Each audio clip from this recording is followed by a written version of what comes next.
Como familia no estuvimos preparados. Fue un detalle que nunca habíamos conversado. En mi caso, como hombre, yo lo procesé con silencio. Tú sientes en ese momento que la vida se te va como apagando, como que el tiempo final está llegando y tienes una lista de cosas que todavía te hubiera gustado hacer en la vida.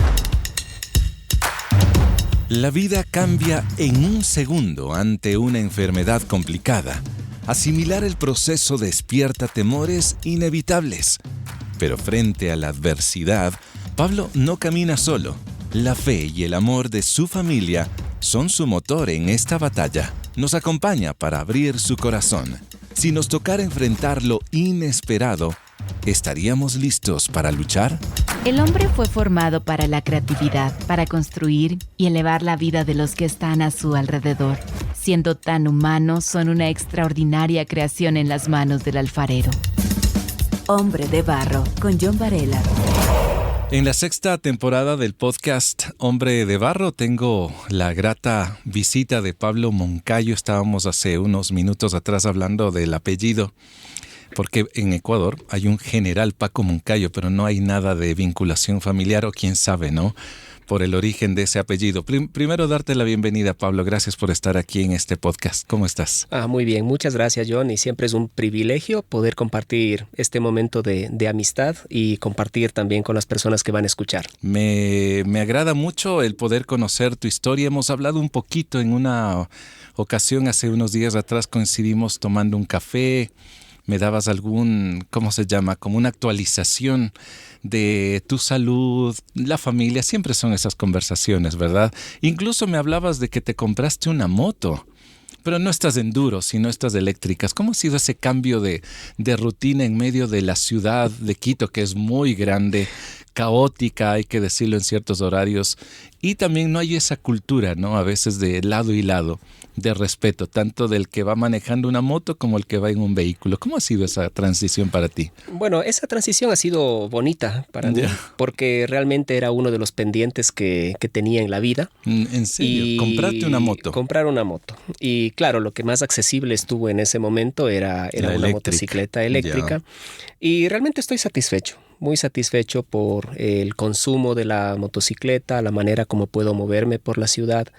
Y también inclusive comprobar como muchas de las veces, por más prudente que uno pueda ser al volante de cualquier vehículo, yeah, siempre va a pasar alguna circunstancia. Hasta el momento, gracias a Dios, no he tenido ninguna, pero siempre hay que estar con los 5 sentidos, y eso me ha ayudado también en lo que es el tema emocional, en el tema físico, yeah, poder tener esta acción de concentración y hacer que todo tu cuerpo funcione para que te puedas desplazar. Entonces, sí es una experiencia buena, una experiencia recomendable, y más aún si es que hablamos de cómo se ahorra tanto en tiempo como en recursos. Yeah. Entonces, sí, es algo ¿Cómo bonito. Le convenciste a tu esposa? Porque, no sé, si a uno le gusta, no necesariamente a la otra persona le puede gustar, ¿no?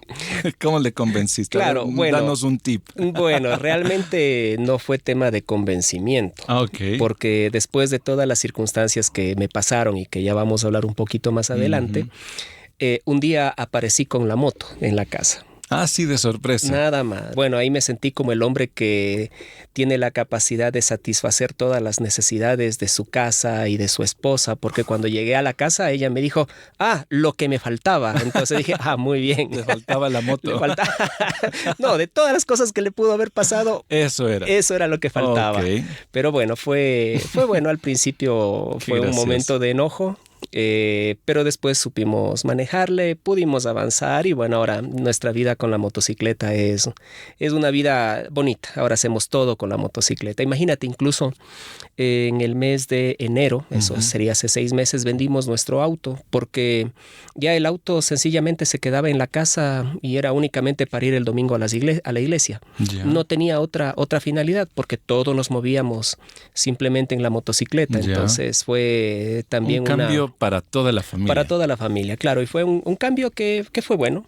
fue un cambio necesario, pero que también nos llevó a mirar la vida de otra manera. Qué interesante. Bueno, yo no he tenido hasta ahora una moto. Voy a seguir tu consejo. Solo aparezco a la casa con moto y listo, ¿verdad? No hay problema. También hay llamadas telefónicas. Tal vez es tu esposa preguntando, ¿ya llegaste? ¿Dónde estás? No pasa nada. Tú hablaste de pendientes. Es decir, de aquella, no sé, y a eso quiero entrar y en esta conversación, Pablo. A lo mejor hay un momento en la vida en la que uno coge un papel o el celular para anotar aquellos pendientes que han quedado rezagados en algún momento. Hablas de pendientes. Exactamente, ¿por qué la moto forma parte de un pendiente y en qué contexto se da esto?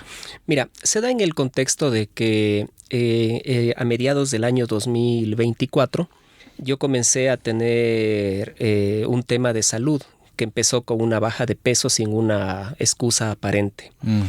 Cuando fui al médico, el médico me dijo que yo tenía que estar internado, pero él no me dijo realmente lo que tenía. Bueno, fui directamente al hospital, me interné, estuve 15 días ahí, me hicieron exámenes de todo lo imaginable. Pero 15 es bastante, no es claro. 2 días. No, 15 días, 2 semanas. 15 días y mientras estuve ahí seguía bajando de peso. Conocí absolutamente a todos los especialistas que había en el hospital. Me hicieron exámenes de absolutamente todo, tomografía, radiografías. Bueno, al final, para hacer corto el asunto, me diagnosticaron linfoma de Hodgkin, que es una enfermedad que afecta directamente al sistema inmune. ¿Linfoma de? Hodgkin. Hodgkin, ok. Entonces, el tema que había, en este caso con esta enfermedad, es que todas mis defensas se fueron absolutamente al piso. Bueno, el único camino que en ese momento teníamos era empezar de la manera más urgente con quimioterapias. Así que, bueno, fuimos a la primer quimioterapia y... Perdón, antes de ir a esa quimioterapia y esa experiencia, ¿qué ocurre en ese entorno donde papá ya se lo nota débil? ¿A ti te gusta el deporte, ciclismo? Yo te conozco ya varios años atrás donde te veía un hombre muy dinámico, muy comprometido con la comunidad, trabajando cerca de la comunidad y de pronto en casa, no sé cómo fue esa dinámica de llegar un día al hospital y no sales por 15 días. ¿Qué ocurre con tus hijas, tu esposa? Bueno, mira, inicialmente fue un tema que nos tomó de sorpresa. A tal punto que cuando el médico me dijo que tenía que internarme, yo fui en ese momento y realmente pensé que era un tema de 1 o 2 días y no me imaginé que iba a estar 15 días ahí. Era algo que como familia no estuvimos preparados. Fue un detalle que nunca habíamos conversado y fue bueno en este caso ver el papel de mi esposa asumiendo en todo momento la responsabilidad, el hecho de estar detrás mío en cada una de las citas médicas, el tema de poder estar incluso en los momentos en los que venían a hablar los doctores, porque el tema que yo tenía es que también ya comencé a tener una afectación a nivel neurológico. Entonces no entendía, estaba como pasmado y ella tomando todo el control de la situación. Entonces sí fue un asunto que, bueno, fue una bendición y le agradezco a Dios por la vida de ella. En el caso de mis hijas, también el tema de poder estar orando, de poder estar siempre preguntando, estar siempre teniendo un momento en la casa para poder tomar el momento para orar. ¿Qué edad tienen ellas? Actualmente ellas están, la más grande está en 16 y la menor está en 12 años. O sea, estamos hablando de hace 2 años, hace 14, 12 años. 14, 12 años. 12 años. Inclusive, por ejemplo, tuvimos una circunstancia, bueno, hablando de la nena de 14 años que estaba próxima a cumplir 15 años. Ya teníamos planificada la fiesta de los 15 años, teníamos repartidas las invitaciones, teníamos absolutamente todo. Y por esta circunstancia, suspender la actividad y también ver cómo ella reaccionó al asunto. O sea, no fue un detalle que ella lo tomó como una circunstancia mala o una circunstancia que venía a afectarle. Bueno, gracias a Dios se pudo hacer después la actividad, pero también ellas lo tomaron con un corazón bastante tranquilo, bastante tranquilo en ese sentido, pero sí se notaba la preocupación dentro de ellas, pero Obvio. trataban de mostrar siempre el lado tranquilo y el lado de confianza en que Dios va a hacer algo, de que Dios iba a trabajar, de que Dios estaba también obrando en medio de esta circunstancia que en ese momento como familia nosotros no entendíamos.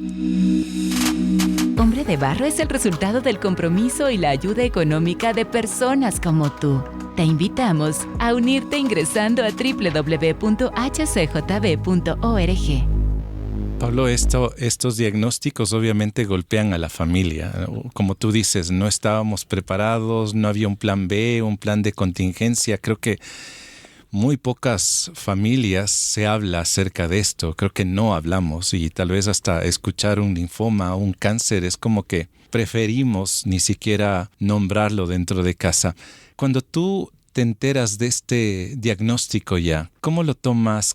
¿Cómo reaccionas? Bueno, inicialmente mi reacción fue quedarme helado. Esa fue mi reacción, sin palabras y tratando de procesar todas las circunstancias, los por qué, todo lo que se viene a futuro.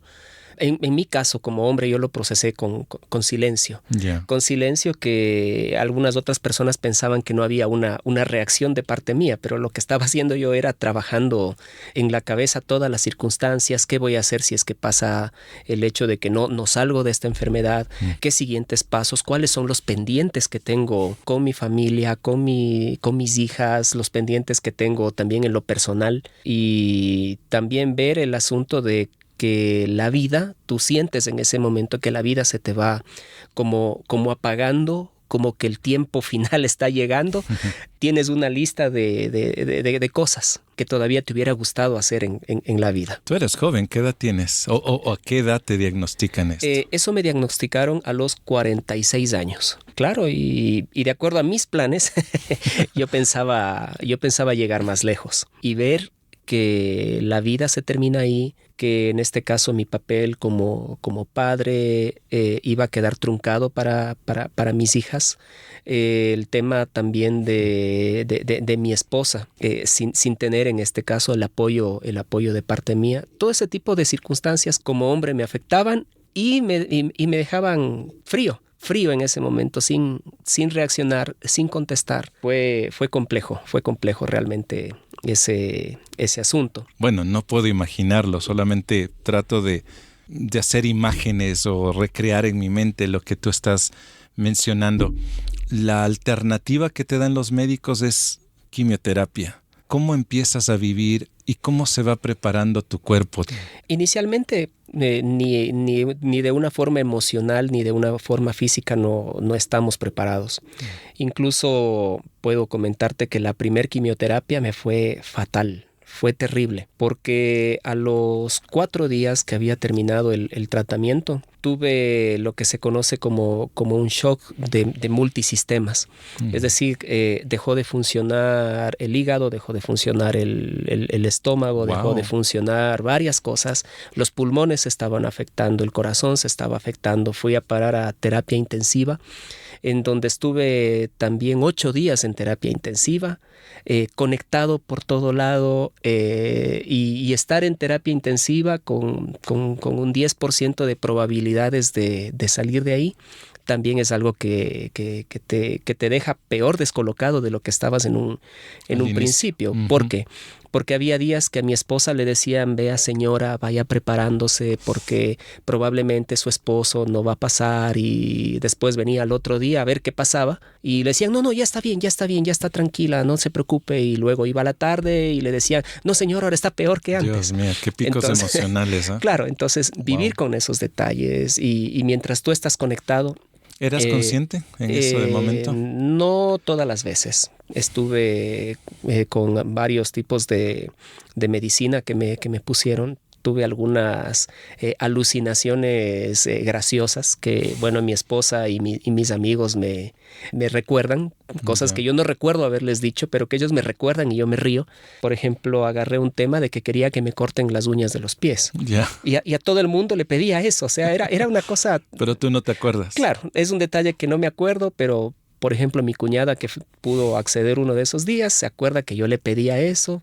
Otro, le agarré el tema a un paciente que estaba enfrente. El pobre hombre no tenía nada que ver, pero en mi mente yo creía que él era una persona mala y que porque era una persona mala, él no podía estar frente a mí, él tenía que estar en otro lado y el otro estaba en la misma situación que yo.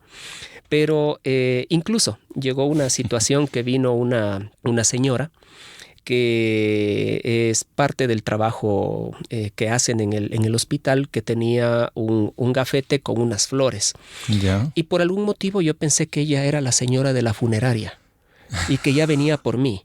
Entonces, claro, en esas circunstancias yo estaba asustado y esta señora me decía, no, pero solamente queremos ayudarle, queremos apoyarle. Y yo, no hagan nada, no me lleven. No.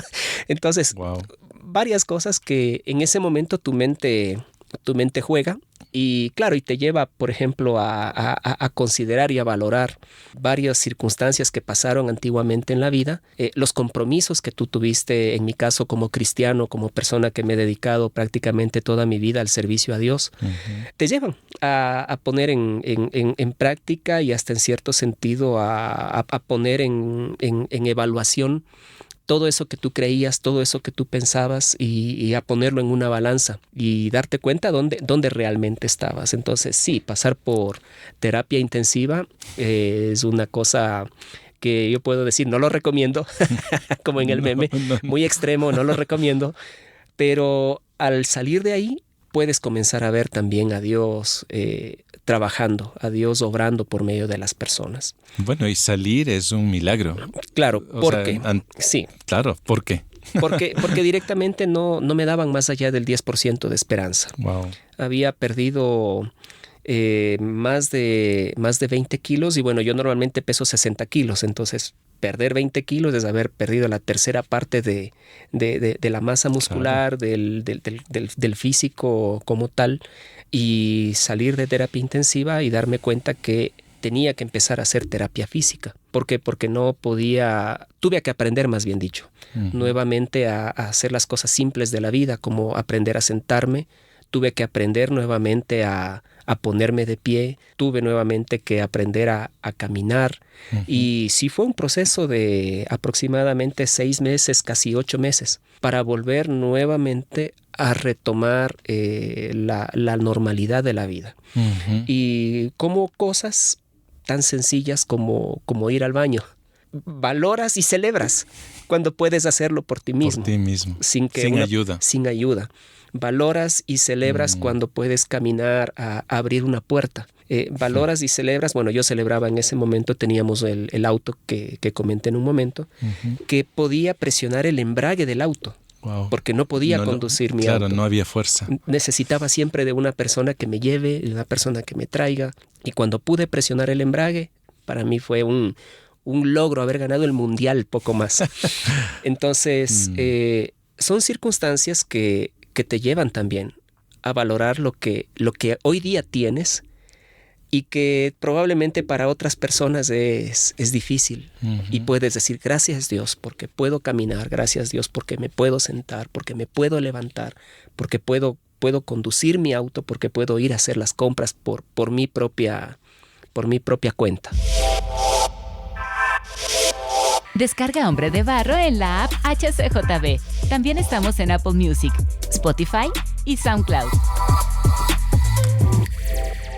Hace poco nos reíamos un poco de esas alucinaciones, sin embargo, ya verse dentro de una UCI, de una unidad de cuidados intensivos, con tantos cables, obviamente no causa ninguna broma. Ahora podemos tal vez reírnos de las anécdotas que tú cuentas. Sin embargo, es darnos cuenta a la vez de lo que muchas personas están pasando ahora. Y gente creyente que a veces uno podría decir, ¿por qué Dios lo permite?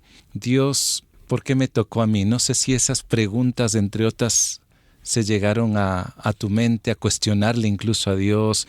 No sé si reclamarle o guardaste también silencio con Él. ¿Cómo fue? No, mira, en mi caso fue bastante interesante el detalle porque como yo vengo de una vida cristiana, de toda la vida, en donde yo entendía que el propósito para mi vida era el hecho de poder servir a Dios. Desde los 7 años. De veras. Yo hago evangelismo, reparto folletos. Desde los 7 años. Recibía reclamos de parte de los pastores de que me iba llevando los folletos de la iglesia. ¿Serio? Ellos pensaban que era para jugar, pero no. Hacer aviones. Yo era para sencillamente a la gente en la calle. Repartir. Buenos días, tenga, que Dios le bendiga. Y un tema para toda la vida. Qué lindo. ¿Quién te enseñó? ¿O de dónde surge? Realmente es algo que surgió en el corazón mío por una actividad que hicieron en la iglesia. Entonces me gustó en ese momento y bueno, decidí después hacerlo por cuenta propia. Y lo bonito de la actividad fue que en esa actividad se pudo vincular a la familia en general de la iglesia, grandes, niños. Bueno, y esto es un detalle aparte. A veces hacemos actividades en las iglesias, pensamos que tal vez no van a tener un fruto, pero no sabemos cuál va a ser el impacto para un niño de 7 años, el hecho de que le puedan ver a su mamá, le puedan ver a su papá, a sus familiares, haciendo obras de servicio a Dios. Y en mi caso yo lo tomé como algo normal, como algo natural, como algo que un cristiano tiene que hacerlo. Y que como cristiano es un detalle que no entra en la lógica que un cristiano no lo haga. No lo haga, claro. Claro, entonces cuando tuve 16 años, yo ya tenía claro lo que quería hacer en la vida. ¿Y qué era? Mis amigos querían ser abogados, querían ser ingenieros y yo quería ser misionero. Ah, de veras. Entonces todos pensaron que me iba a ser curita, pero bueno, fue ese el detalle. Así que posteriormente pude ir a un seminario bíblico, pude posteriormente involucrarme en el servicio a las iglesias, apoyamos junto con mi familia en la fundación de varias iglesias.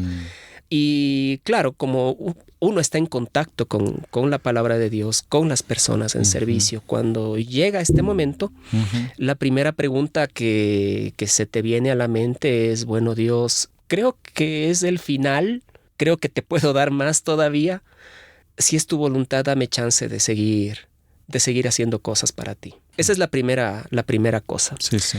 El cuestionamiento, aunque como humanos decimos no, porque no le voy a cuestionar a Dios y todo lo demás, pero no es correcto. En la realidad, a pesar de tener un antecedente cristiano y de servicio como el mío, siempre se te viene en el asunto de que, bueno, Dios, ¿qué hice? ¿Qué estoy pagando? ¿Ya? Y tal vez revisar en mi cabeza, a ver a dónde no fui, a quién le respondí feo, a quién le afecté.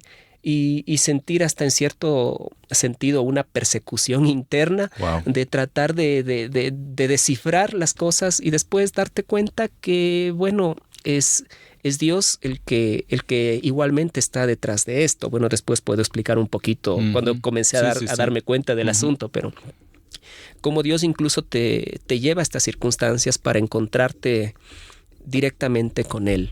Mira, en el libro de Job, justamente pasa ese mismo patrón.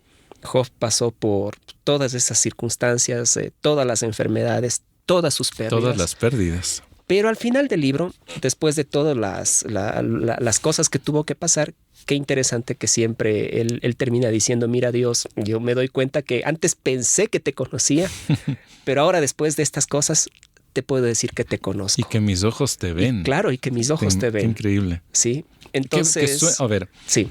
Que eso suena a veces hasta romántico para alguien que no pasa esos procesos difíciles. Pero cuando pasa los momentos crudos, tal vez de muerte, de pérdida, que puede ser incluso para algunas personas el perder el trabajo, el perder al cónyuge, a un hijo, una hija, o simplemente algo que se rompe en tu vida. Cobra tanta fuerza eso, ¿no? Ahora mis ojos te ven. Antes de oídas, como decía Job, y tú lo mencionas, de oídas te había oído, mas ahora mis ojos te ven. Es como contemplar realmente a Dios en ese proceso. Sí, así es. Y también ver, por ejemplo, ver cómo va superando la enfermedad. también se convierte en un testimonio. Claro. Porque cuando venían, por ejemplo, los doctores que estaban ahí, venían sorprendidos. ¡Ay, qué lindo! Nosotros, señor, le vamos a ser sincero, estamos muy contentos que esté bien aquí. Claro, pero en su interior ellos decían, nosotros ya no le dábamos más esperanza. Y poder decir, bueno, gracias a Dios y gracias a ustedes. ¿Cuántas sesiones tuviste? Bueno, al final... ¿O has tenido? Al final, dentro de lo que fueron las quimioterapias, fueron 13 sesiones de quimioterapias. 13. Y claro, siempre era el mismo patrón. Ir a la quimioterapia, sentarse 8 horas, recibir los químicos, sentir todo la molestia, el dolor de los químicos entrando en tu cuerpo, no poder ir a ningún lado. Y los días posteriores... todo un malestar, depresión emocional por al menos unos 4 días y después sentir que vuelves nuevamente a salir, sentir que otra vez vuelve toda la normalidad y ya cuando estás nuevamente diciendo, qué lindo, qué bueno, que me siento mejor, te toca la siguiente quimioterapia. ¿Cada cuánto es esto? En mi caso fue cada 15 días. Cada 15 días tenía una sesión de quimioterapias. Fuerte. Y sí era fuerte, claro. Era deprimente en el asunto. Y sumado al hecho de que, bueno, al principio tratar de entender, bueno, ¿y ahora qué hago? Aquí 8 horas, estoy sentado. Y ahí viene lo que habíamos mencionado hace un momento, ver cómo Dios utiliza este tipo de circunstancias. Porque interesantemente a mi lado derecho tenía otra persona que igualmente iba a estar 8 horas ahí, no se iba a escapar a ningún lado, y a mi lado izquierdo había otra persona. Yeah.